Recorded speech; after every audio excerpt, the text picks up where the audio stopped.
guys all good? Sir. Excellent. Well, good afternoon.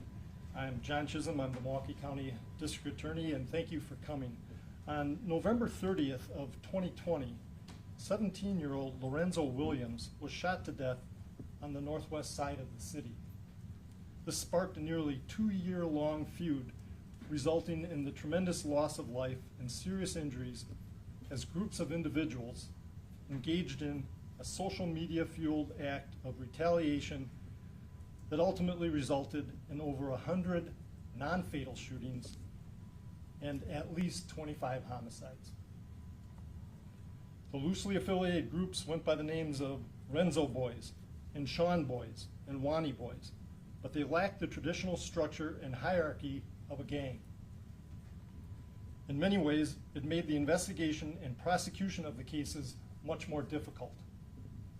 In August of 2021, the matter was brought to then Assistant District Attorney Megan Newport, she's now a Deputy District Attorney, to case manage. And what do I mean when I say case manage? That basically means that all of the police officers, all the detectives, all the various agencies that encounter cases like this bring their cases to one team of prosecutors so that they can see the full scope and magnitude of the damage that is being done.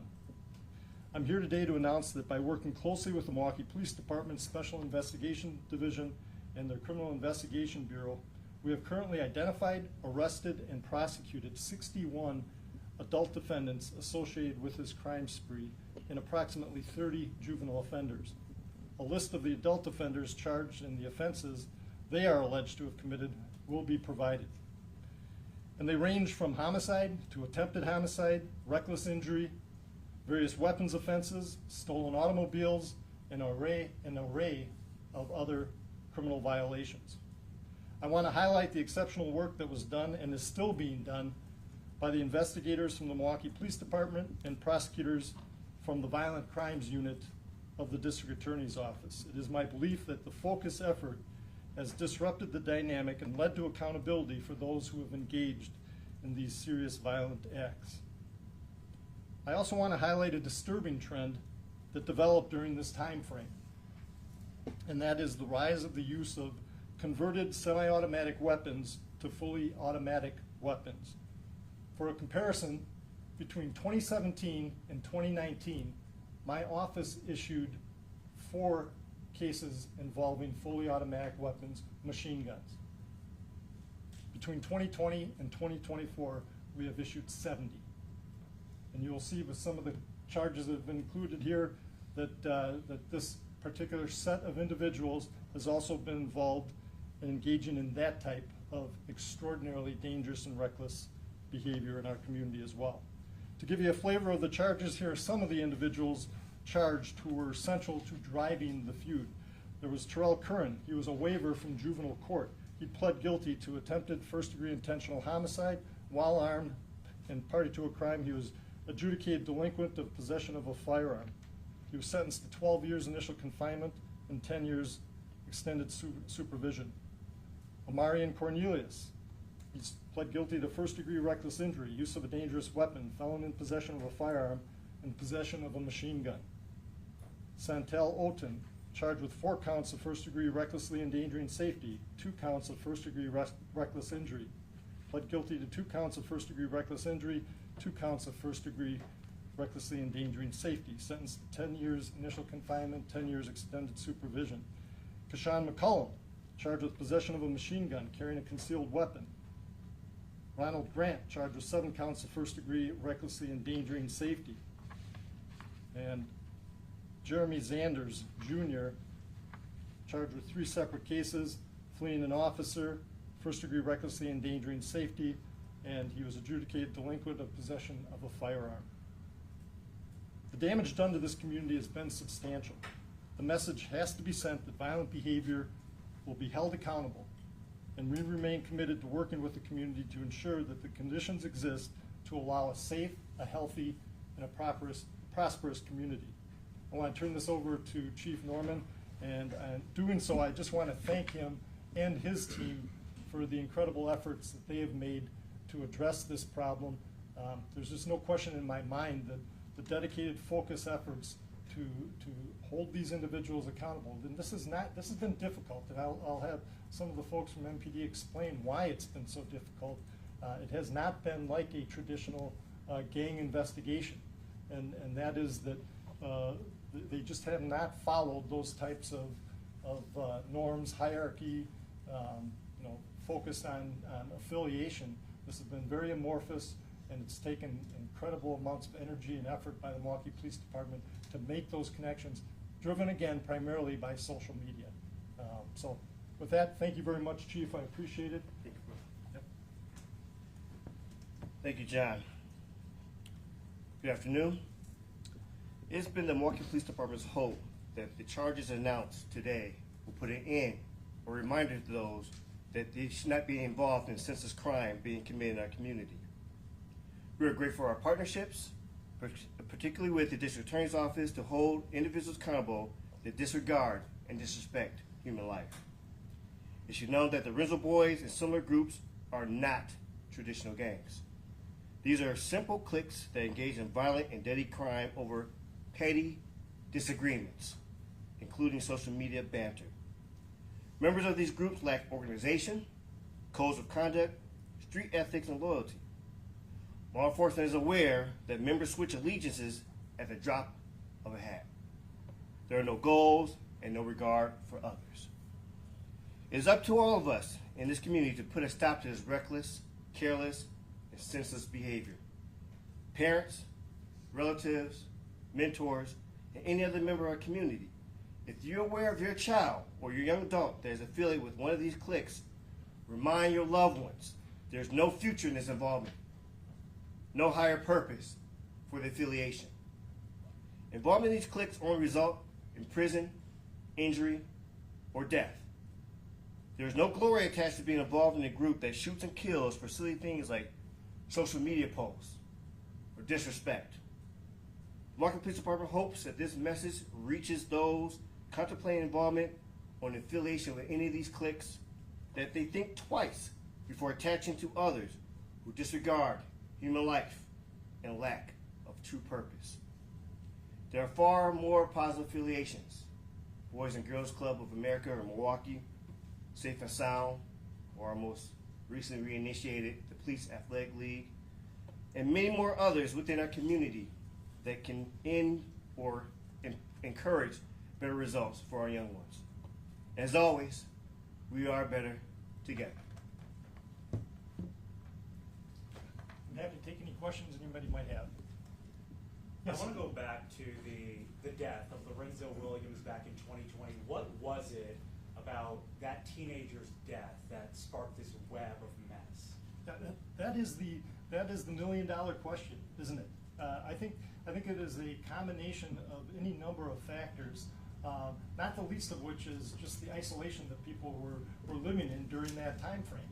And I think that it also demonstrated a couple things occurring at the same time. Number one is a wide proliferation of firearms, the accessibility to firearms being so readily available, the mobility now associated with cell phones that can do so many different things, often in an encrypted form, right? And then the almost instant communication, where, for example, completely untrue things can be communicated that get people riled up, and when all of the other things that the chief just finished by highlighting the incredible importance, when all those other factors in society are shut down or are closed, the network starts becoming pretty tight, and people start responding without thinking through the consequences. And I think that's what started it off.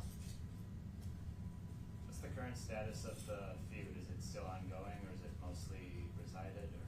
Well, I believe that because of the intervention by the Milwaukee Police Department and by the focused intervention from our Violent Crimes Unit, that some of the major actors are now being held accountable. They've either been held accountable or are in the process of being held accountable.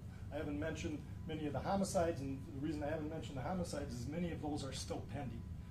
So I don't comment on those while they're still pending.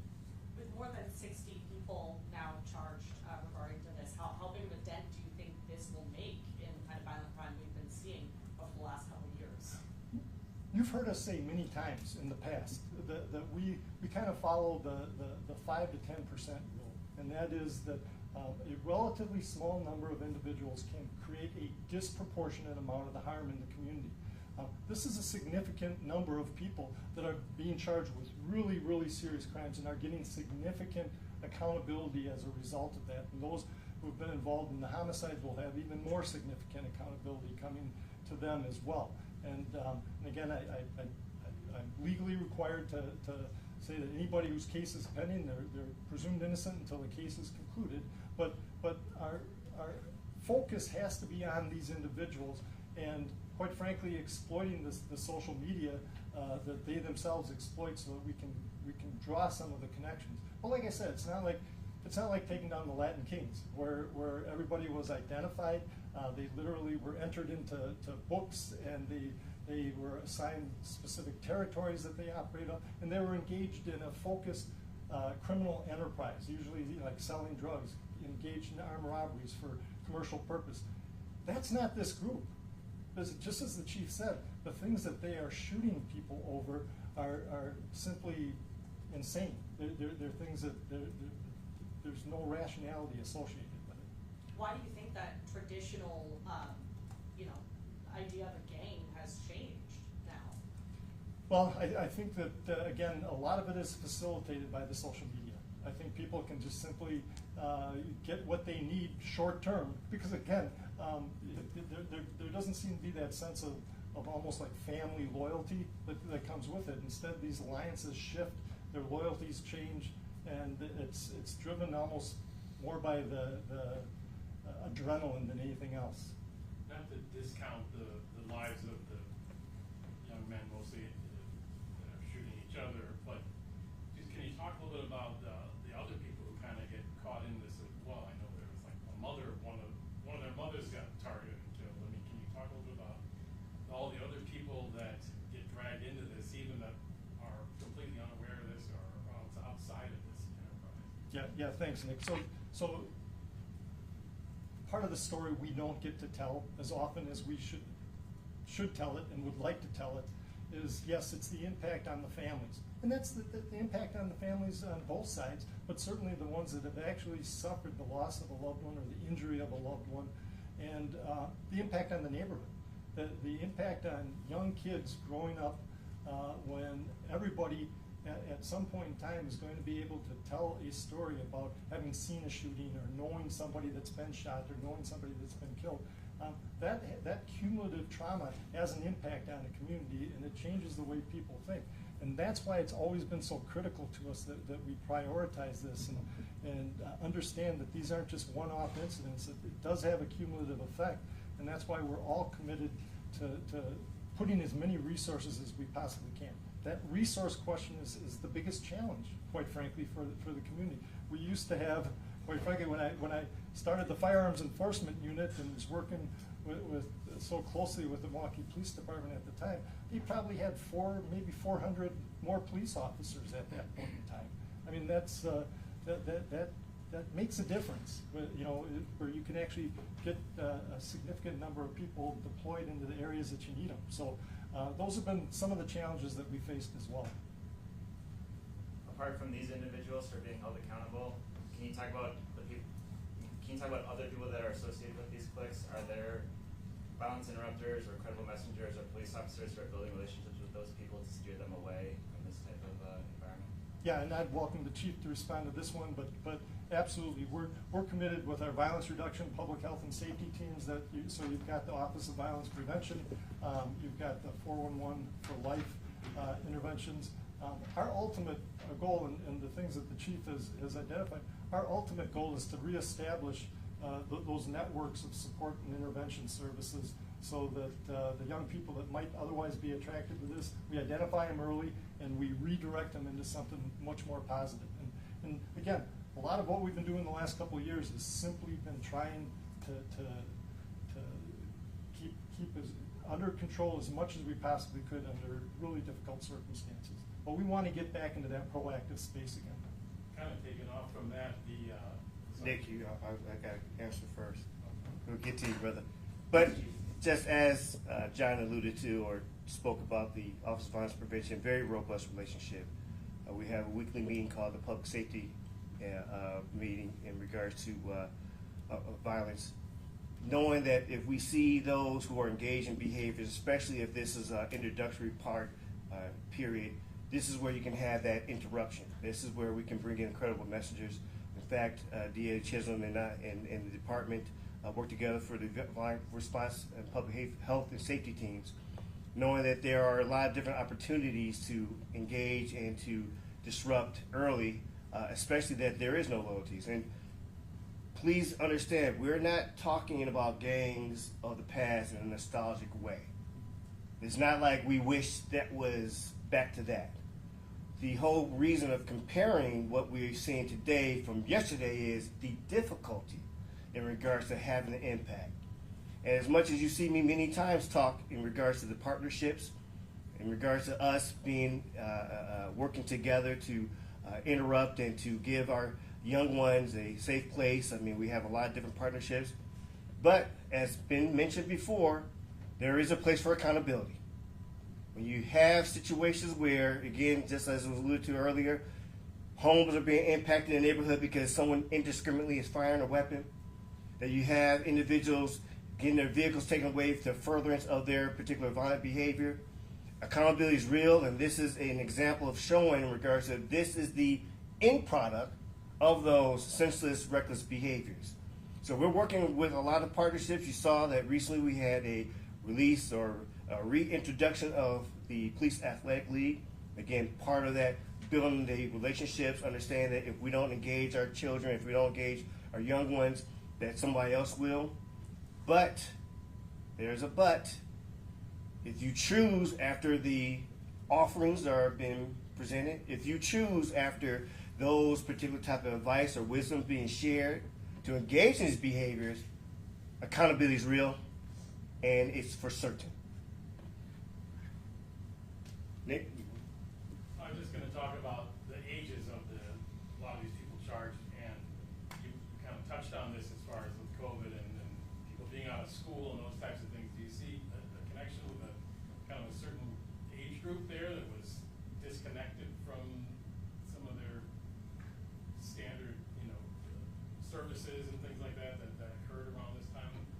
I believe that, as I said before, it's sort of the accumulation of so many different factors that hit the community, and not just this community, but the nation as a whole during that time period that allowed some of this to take root and made it so difficult then to get back on top of. So yes, I think that there is a connection there. It's not the only one, but this again is why, from our standpoint, there's just no question when I often say that I want to get back to the kind of crummy place we were in 2019. What I meant by that is that we actually had the ability to focus on a select group of bad actors and put resources into identifying and removing them from the community. When everything broke down during that time period, that ability to be proactive really just went away.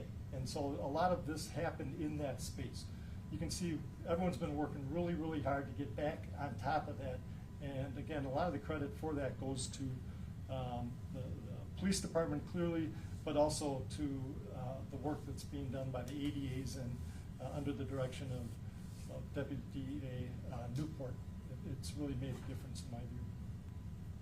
Bouncing off Nick's question, what do you think this says about the young people in our community and that connection with violence and violent crime? Well, the data is overwhelmingly clear. Kids exposed to violence are not going to respond to even a perceived threat the same way somebody that has not been exposed to that kind of violence. And again, when there is a proliferation of illegal guns in the community, and some of those guns have now been converted to allow you to shoot 30, 40 rounds in a matter of seconds, then the potential for harm is great. And so that's the urgency for loved ones, family members, parents to intervene, to work with us, to reach out is great. Otherwise, the consequences are that we We have surpassed over the last 3 years all of our records on homicides and non-fatal shootings. That has to stop. We have to get back to a place where we're not losing the future of the community through gun violence. And then you talked a little bit about, just telling parents to keep an eye on their kids, Chief Hillman did as well. What can people in the community do, parents, guardians do, to make sure we don't head into any more major issues like this? In my view, there are just an almost unlimited number of opportunities now for parents to reach out, either through the Milwaukee Public School System, the recreation system, certainly the medical college. If there's mental health issues that are driving any of these things, there's intervention for children there. The Milwaukee Public Schools, as I mentioned before, are really redoubling their efforts to get back into our space as well. And so I think that there are really a lot of opportunities. The Office of Violence Prevention is constantly promoting different community events to engage with youth and get them involved in some of the problem solving solutions. Ultimately, that's what it comes down to, is get them involved in solving the problems themselves. And I'd like to add to that, again, these are the mediums of getting the information out. I see many times at the end of articles, Elliot, or see sometimes you all mention in regards to the resources and the ways to connect. So let's all be part of this. Understand that when we have these reporting out and talking about in regards to where the resources can be found, or those that are working on, like the Office of Violence Prevention website or whatnot, that can be all put out there and let our community know where help can be reached. So appreciate in regards to just giving that particular type of, outreach and showing them that there is sort of resources out there. The most recent homicide that is suspected to happen with the feud, how long ago was that? Can you give us just a greater sense of the fluctuation of this feud, and if it's on a downward turn or if it's upward? So I don't know that, but I will say this much. And again, I've always get mixed feelings about even having these discussions, because it gives that type of notoriety or publicity. There's really no groups. There's like over 19 groups right now.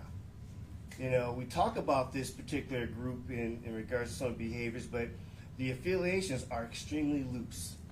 One day you can be with one particular group or individuals calling themselves whatever they want to call them, and the next day they're again get into disagreements or particular type of fight. So it's really difficult to say that any particular group per se is the main driver as we continue to see this, because it's a youth or young adult type of issue more than just any particular group. But we do see some people want to characterize themselves with one particular group, but it just the pendulum moves back and forth. There's not a particular block, neighborhood, area, and as we can see, this is the unfortunate. You've seen it across the nation in regards to some of the challenges with our young adults or youth in America, where the availability of firearms, the availability of certain vehicles that are easily to be stolen. These are things that are just unfortunate with the social media. Things that usually take several months or years to kind of go across America is now a matter of hours, matter of days. And so that's the difficulty. And that, again, going back to all our resources, it is an all hands on deck approach. But accountability still has a place. It still has a responsibility for those who do especially serious harm in our community, that there has to be a stance that we all have to be agreeable on and support each other, because some of these unfortunate incidents are inexcusable. Yeah, I was just going to point out that a lot of people have been working incredibly hard. I asked Megan how many, just in 2022, roughly how many jury trials they did. And again, the vast majority of the cases plead out because of the strength of the evidence. But I think what you did, about 105, is about 105 jury trials just from one unit. And that's a unit that's primarily doing the non-fatal shootings, the felony level drug investigations, the high-intensity drug prosecutions, all of those, you know, that's 105 jury trials just in 1 year. That's more than a couple of good-sized counties combined do in their entire year. So people have been working hard, is what I'm telling you, and that can only happen because of the work the Milwaukee Police Department does. With DA's office. That's it, together. So again, thank you, appreciate it.